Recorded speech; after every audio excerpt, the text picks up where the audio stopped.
계속되는 비로 인해서 피해가 많습니다. 남부지방 그런 대로 부산을 제외하고는 안정적이지만 위쪽 지방은 연일 비가 내리고 있더라고요. 오늘 군에서 보고비가 전화가 왔는데 파주행가 있던가요? 있는데 비가 너무나 많이 온다고 전화를 받았습니다. 집이 침수되고 뚝방이 무너지고 또 이재민이 발생했다고 하는 뉴스의 보도를 계속 듣습니다. 이 같은 홍수 피해가 발생할 때면 늘 수면에 오르는 또 한 가지 기사가 뭐냐면 기상청 예보입니다. 기상청 예보가 왜 이렇게 정확하지 못하냐라고 또 핀잔을 하기도 하고 볼멘 소리를 내기도 합니다. 기상청도 정확한 예보를 하려고 그 정확성 높이기 위해 부단히 애를 쓰고 계실 겁니다. 그런데 기후 온난화로 인해서 일기가 너무나 불규칙하다 보니까 일기 예보를 하는 게 참 어려운 것 같아요. 기상청의 예보는 시민들의 안전과 직결이 되지요. 예보를 듣고 국민들은 위험에서 대비를 하기도 하고 사고나 재난으로부터 자기를 지킬 수가 있습니다. 제가 설교 소두에 기상청에 관한 이야기를 꺼내둔 이유는 이스라엘의 선지자, 제사장, 그리고 오늘 본문과 연관해서 사사들이요 바로 그런 역할을 해야 되는 사람들이었습니다. 이스라엘 백성들을 향하여서 하나님의 뜻을 전하고 그들이 잘못 살면 경고하고 책망하고 권면하여서 백성들이 언제든 다시 하나님께 돌아올 수 있도록 하는 것이 이 사사들, 리더들의 역할이었는데 이 사사 시대에는 이렇게 하나님을 전하고 보여줘야 될 사람들이 엉뚱한 예보를 남발했습니다. 남발했습니다. 그 대표적인 사람으로 제가 오늘 여러분과 함께 보고 싶은 인물이요, 사사기 10장에 보시면 몇 절 나오지 않는 사사가 등장해요. 사사기 10장을 여러분 보시면은요 3명의 사사가 기록되어 있는데 3절과 4절을 여러분 보시면 야일이라고 하는 사사가 등장합니다. 이 사사가 22년간 통치하는데 그의 인생을요 2절, 3절로밖에 표현을 하지 않았어요. 가장 집약적으로 이 사람이 누구인가를 표현해 놓은 거예요. 우리 3절 말씀 한번 읽어보겠습니다. 시작.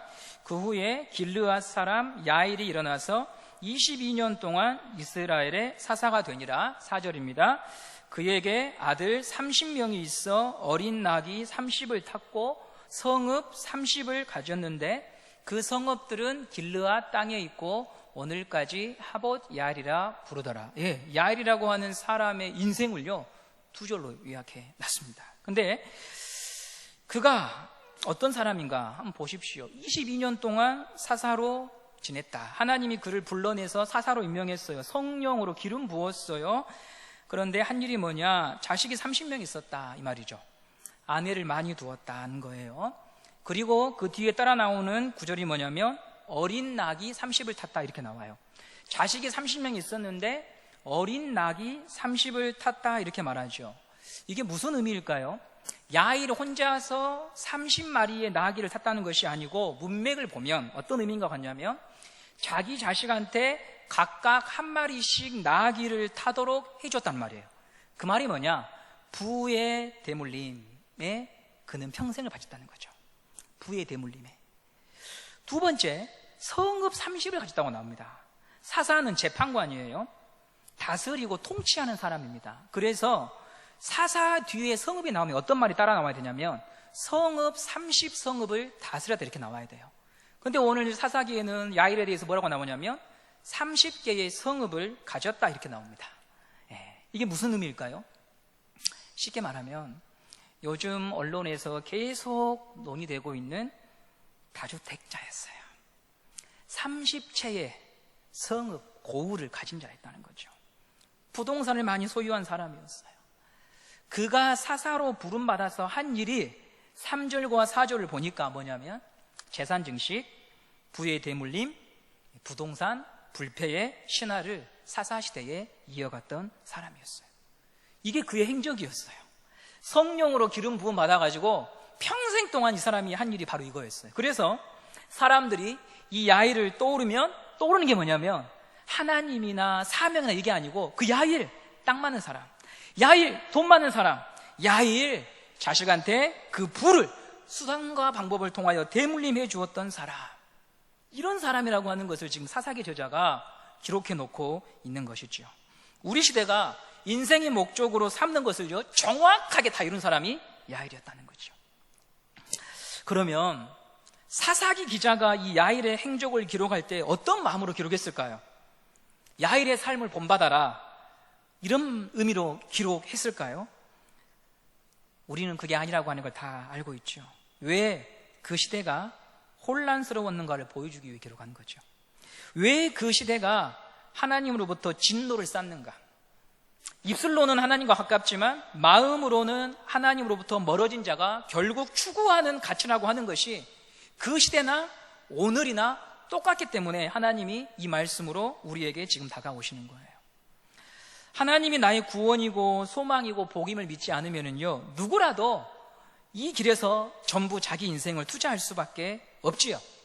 어떤 위치에 있어도 사람은 그 위치에서 주어진 모든 기회와 수단을 동원해서 이 야일이 추구했던 것을 쫓아갈 수밖에 없어요. 옛말에 자리가 사람을 만든다, 그런 말이 있습니다. 자리가 사람을 만든다. 근데 사사시대는 이 말이 통용될 수 없었어요. 자리가 사람을 만들지 못했어요. 왜냐? 마음이 부패한 것을 자리로 고칠 수 없어요.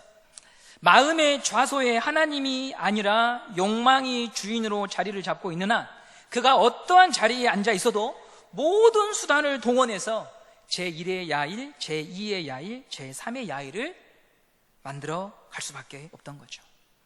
나를 위해 살고 나를 위해 죽는 삶, 그리고 모두가 그렇게 살았기 때문에 서로에게 무자비했던 시대가 사사시대였습니다. 그런데 우리는 사사시대가 얼마나 어두웠는가만 이야기해서는 희망이 없죠. 이 사사시대를 비추는 빛도 있었더라. 그것이 우리가 보고자 하는 내용입니다. 하나님은 그 캄캄한 시대에도 여전히 일하셔서 남은 자를 통해서 하나님이 빛을 비추시더라.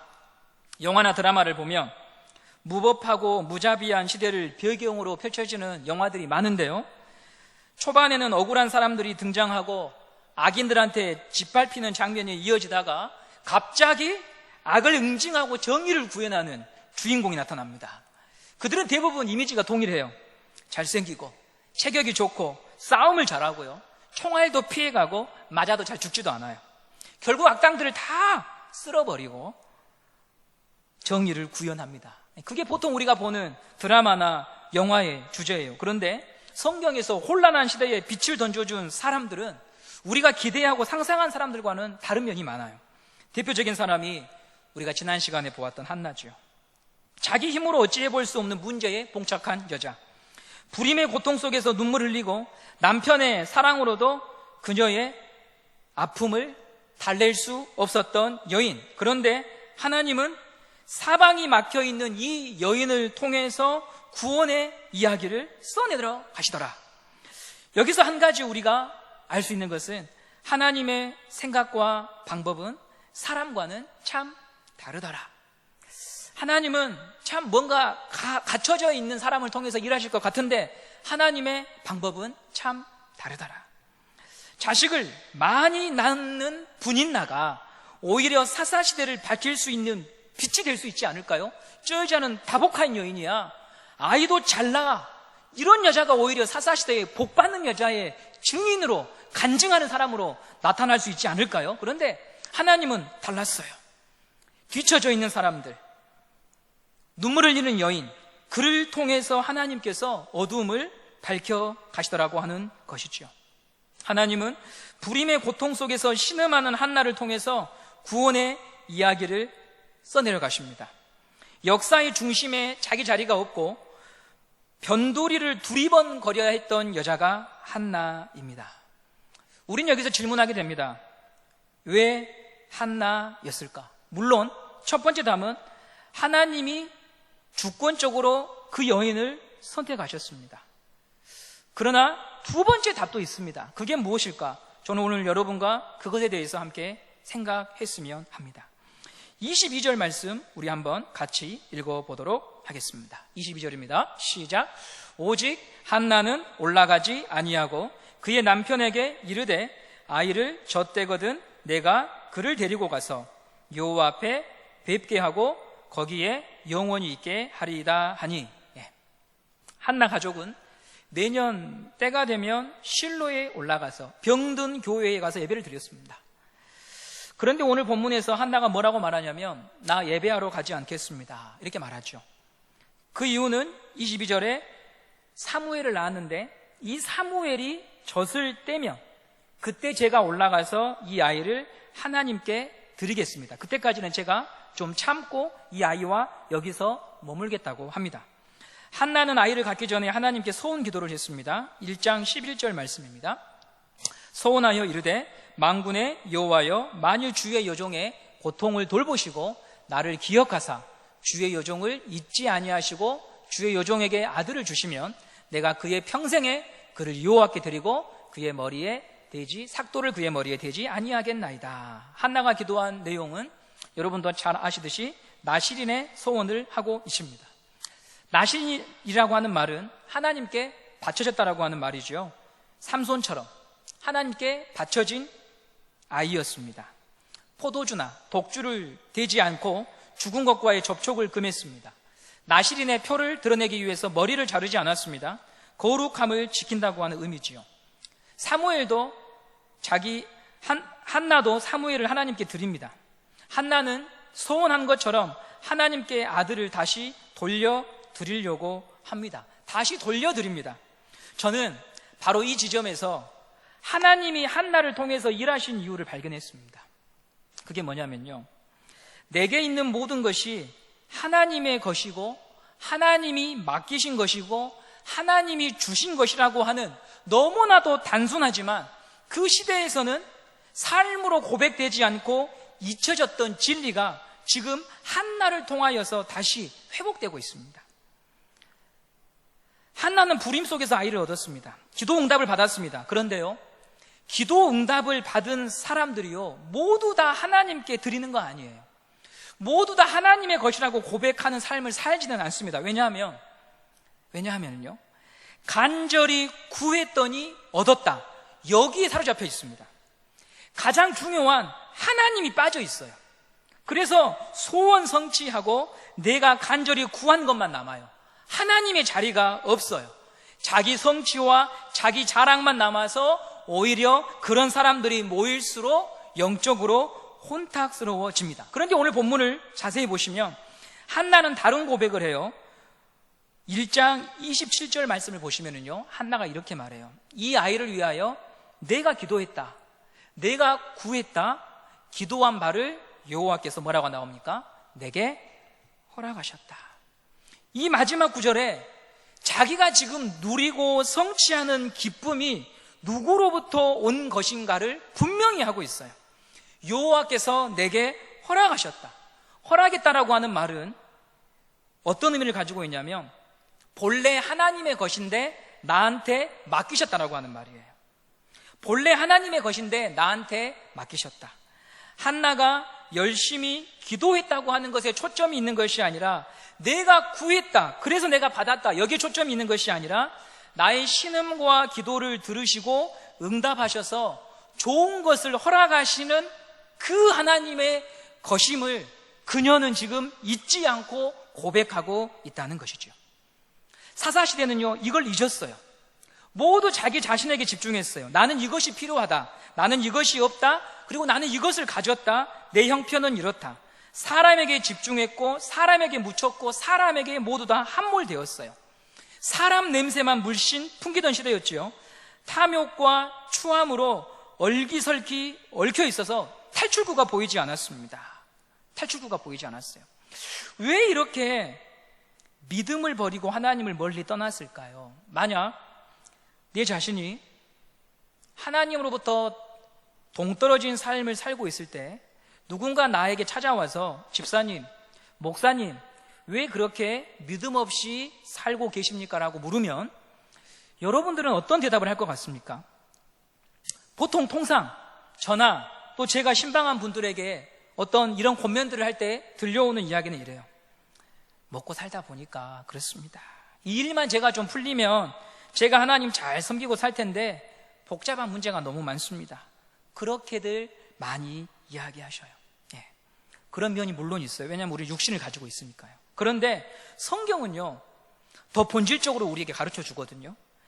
가나안 땅을 점령하기 전 광야에서 방황하던 이스라엘을 여러분 생각해 보세요. 그때 이스라엘 백성들이 어떻게 살았는가 하면요, 민수기 14장 22절에 이스라엘 백성을 하나님께서 총체적으로 이렇게 평하십니다.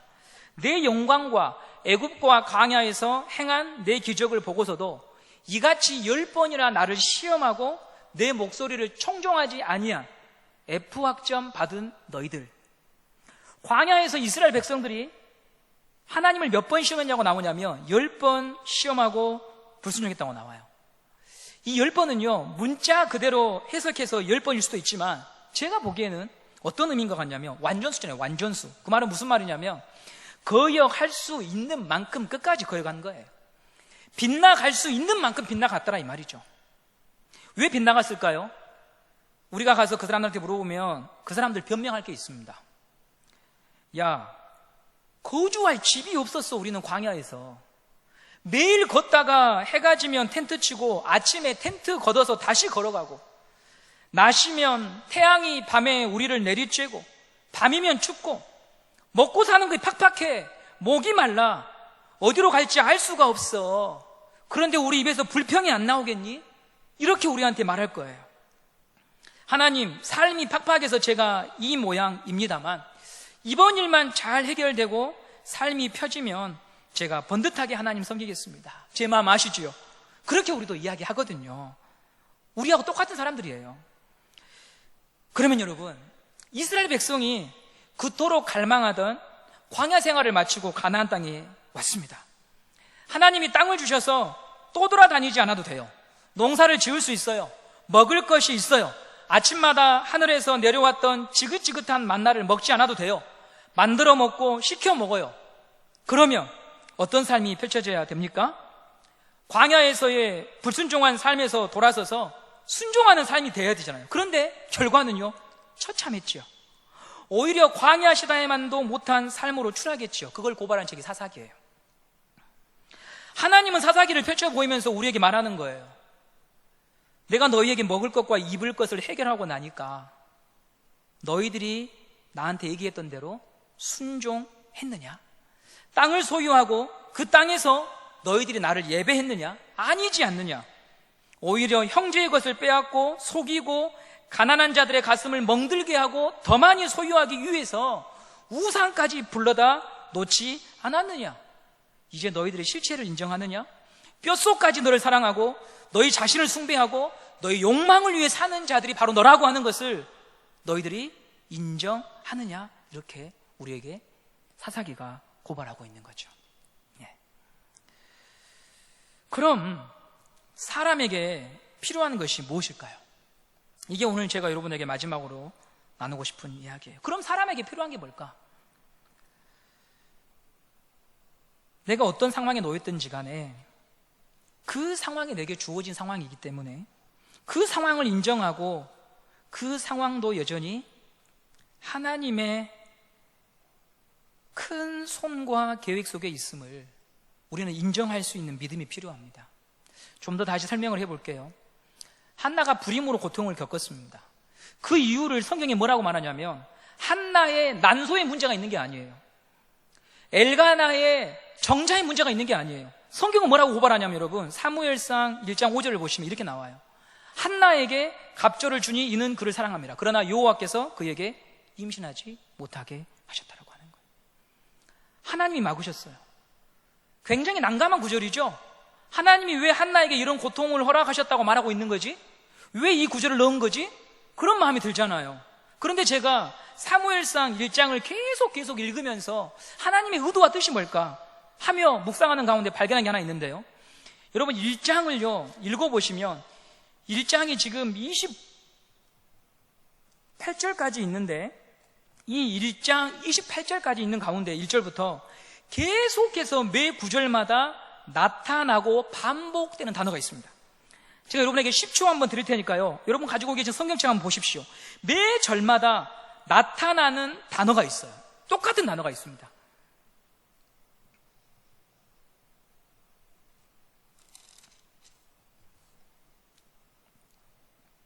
그 단어가 뭐냐면 바로 온유 알겠어요?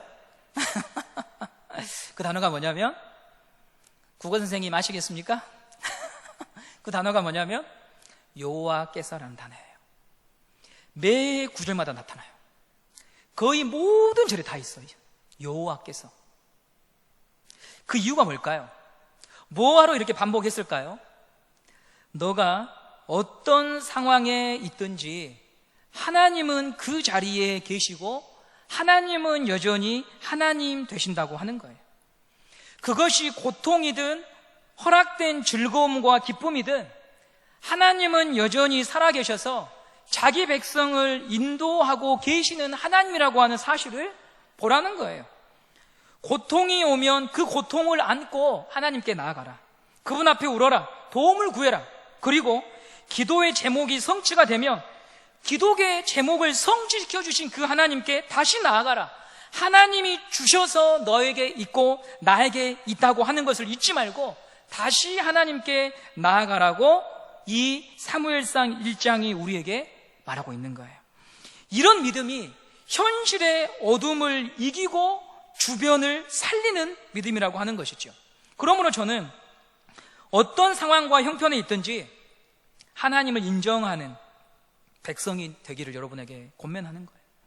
그러면 사사시대의 어둠이요 나를 삼키지 못한다고 하는 것이죠.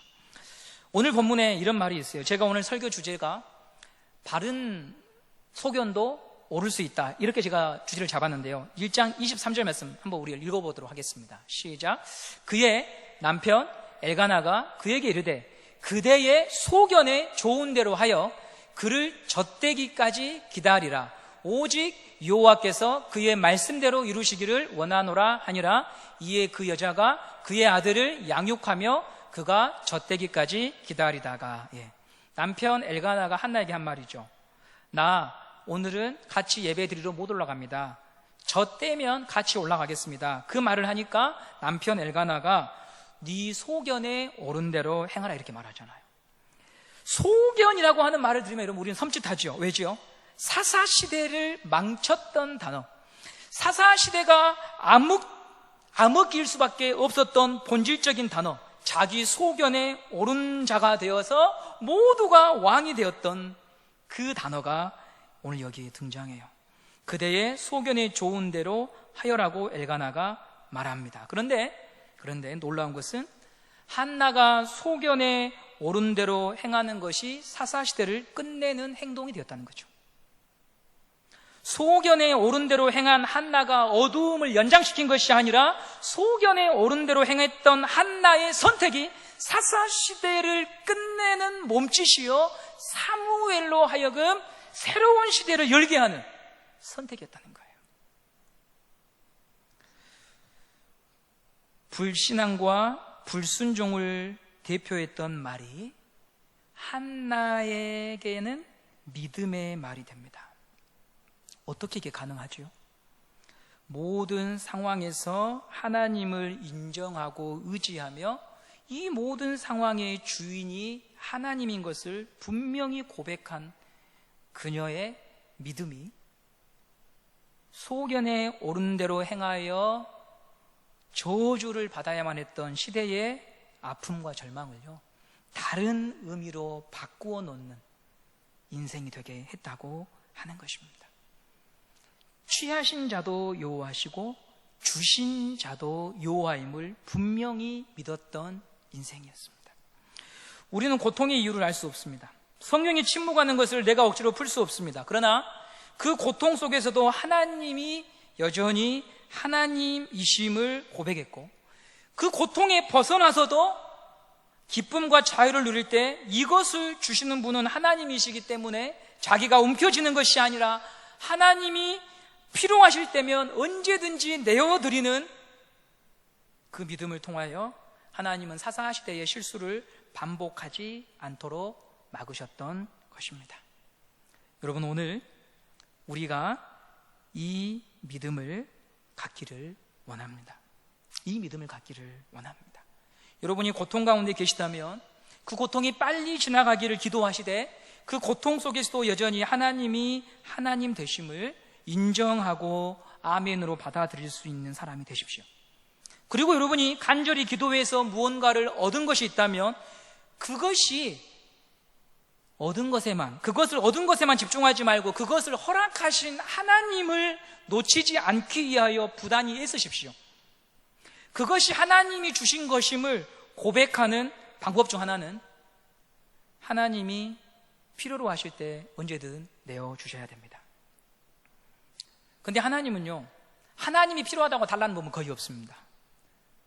제 경험상 여러분의 이웃이 무언가를 필요하도록 보게 만드십니다. 그리고 돕게 하십니다. 그리고 나누게 하십니다.